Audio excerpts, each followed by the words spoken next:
ব্যক্তিগত কারণে ও কাজের চাপে প্রায় 8 মাস ব্লগ আপলোড করা হয়। আজ বাড়ি থেকে বেরিয়ে পৌঁছে গেছি হাওড়া স্টেশন। এখান থেকে কাটোয়া লোকাল ধরে নামবো বাঁশবেড়িয়া স্টেশনে। এই হলো বাঁশবেড়িয়া স্টেশন। আসতে সময় লাগলো 1 ঘন্টার কিছু বেশি। আজকের গন্তব্য হংসেশ্বরী কালী মন্দির।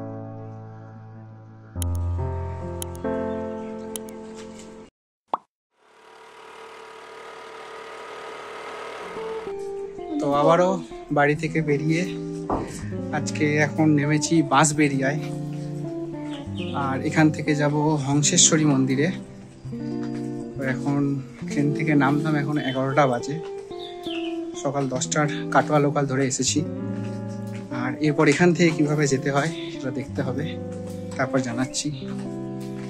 স্টেশনের বাইরে থেকে টোটো ধরে মাত্র 10 মিনিটেই এই মন্দিরে পৌঁছে যাওয়া যায়। ভাড়া নেয় মাত্র 15 টাকা। টোটো এই জায়গায় নামিয়ে দেবে। এখান থেকে একটু হাঁটলেই মন্দিরে। আর এটি হলো এখানকার রাজবাড়ির গেট। এর সামনেই পুজোর জন্য খুব কম খরচে ফল ও ফুলের ডালা পাওয়া যায়। হংসেশ্বরী কালী মন্দির পশ্চিমবঙ্গের হুগলি জেলার বাঁশবেড়িয়া নামক স্থানে অবস্থিত একটি বিখ্যাত কালী মন্দির। রাজা নৃসিংহদেব 1799 খ্রিস্টাব্দে হংসেশ্বরী কালী মন্দিরের নির্মাণ শুরু করেন এবং তার মৃত্যুর পর 1814 খ্রিস্টাব্দে তার বিধবা পত্নী রানী শঙ্করী এই মন্দির নির্মাণ সম্পন্ন করেন। বছরের প্রথম দিন হলেও ভিড় খুব বেশি ছিল না। খুব তাড়াতাড়ি দেবী দর্শন ও পুজো দিতে পারলাম। এই হলো মন্দিরের ভিতর।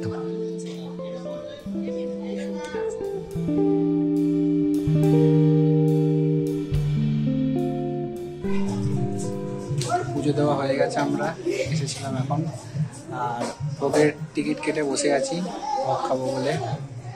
1টার সময় দেবে বলেছি। সকাল 9টা অবধি লাস্ট দেয় ভোগের। তো আজকে আমরা 12টার সময় এসেও পেয়ে গেছি। কপাল ভালো, যাই হোক, তো পেয়ে গেছি যখন একটু অপেক্ষা করেই গেছি। আর পুজো খুব তাড়াতাড়ি হয়ে গেছে। এখানে অল্প ভিড় ছিল। বাইরে থেকে এই ডালাগুলো কিনেছিলাম। ডালা এখানে 20 টাকা, 30 টাকা, 50 টাকা, 100 টাকা এরকমভাবে ডালা বিক্রি হচ্ছে। পুজো দিয়ে বসার সুব্যবস্থা আছে এবং বসে ভোগ খাওয়ার জায়গাও করা আছে। আর এখানে একটা সঙ্গী জুটে গেছে।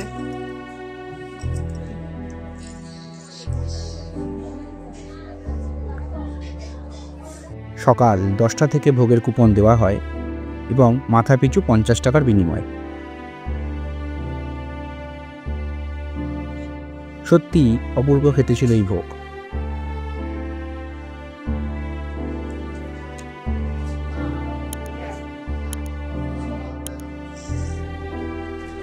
তো ভোগ খেয়ে মন্দির থেকে এখন বেরিয়েছি।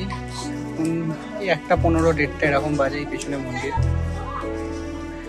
কিন্তু এত পরিমাণে রোদ আর নিচের পাথরগুলো এত গরম হয়ে গেছে, খালি পায়ে যাওয়া যাচ্ছে না, খুব কষ্টকর। এখন মন্দির বন্ধ হয়ে গেছে, এখন বন্ধ আছে।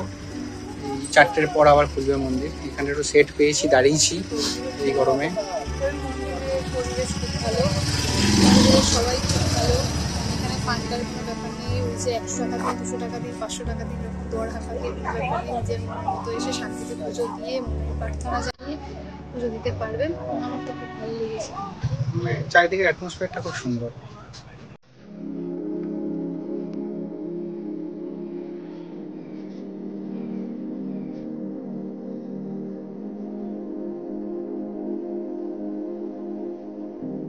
এই মন্দিরের পাশেই টেরাকোটা নির্মিত অনন্ত বাসুদেব মন্দির অবস্থিত। দুটি মন্দিরই এখন ভারতীয় পুরাতত্ত্ব বিভাগের দ্বারা সংরক্ষিত করা হয়। হাওড়া থেকে বর্ধমানগামী কাটোয়া লোকাল ধরে নামতে হবে বাঁশবেড়িয়া। তারপর বাঁশবেড়িয়া থেকে একটা টোটো ধরে 10 টাকা নেয় টোটো ভাড়া, একদম মন্দিরের সামনে এসে নামিয়ে দেয়। সকাল 12টা অবধি মন্দির খোলা থাকে, আর তারপরে ভোগ দেওয়া হয়। আর বিকেলবেলা আবার 4টের সময় মন্দির খোলে।